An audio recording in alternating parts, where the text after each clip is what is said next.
Hey everyone, Mark the Movie Man here, and have I got a film for you. It stars Crispin Glover as one of many characters in a film called Aimy in a Cage, brought to us by director and writer Huru Jackson, who also penned the graphic novel it's based on, where we get the story of Aimy McCree, who she's an unusual girl with an unusual family. And we see what happens as she breaks from the norm and tries to be her own person, while her family all the while fights against that and her not being the social norm. Never mind, things get more complicated because there's a major virus outbreak and everyone's ended up being trapped inside their apartment, not being able to leave. And we watch how things just escalate and grow more and more challenging for Aimy. And that's the best way I could sum this film up. Folks, this is a very surreal film that felt like it could easily be just as much of a stage play as it was a film.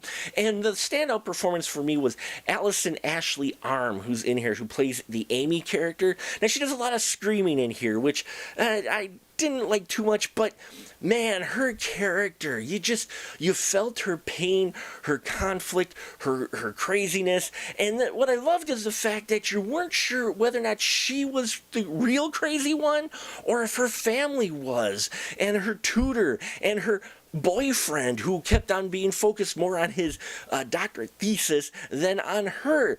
And you're seeing her just wanting some attention, wanting something, and wanting to be her own person, and all these people fighting her and putting up roadblocks and tying her to a chair. And man, there is wild stuff that goes on in here. Now, her grandma, who she conflicts the most with, was played by Terry Moore.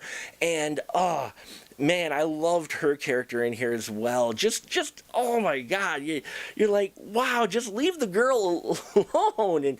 And she puts on an excellent performance. Crispin Glover is in here, not a lot, but that's just this creepy kind of pimp character who is wooing the grandma. I think that's what it picked up on, and he's got his kind of own agenda with things. You got Paz de la Huerta in here as Caroline, one of the family, friends, and but the story is just very surreal. But underneath, I think there's a lot of metaphor.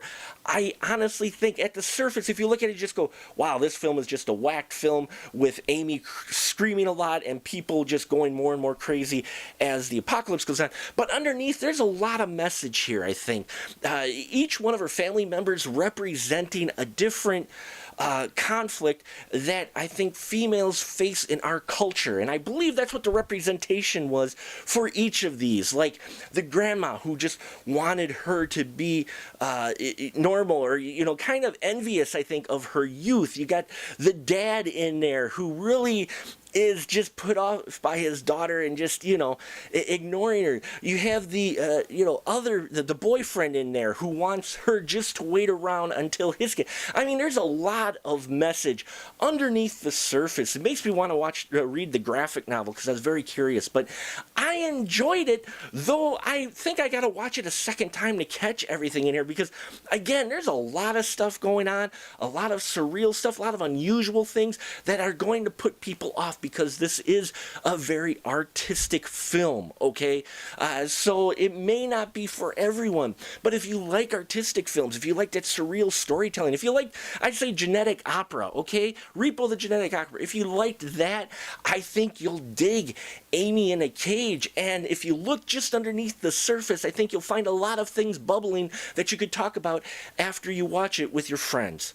So check it out. If you have checked it out, leave a comment down below. Love to hear your thoughts.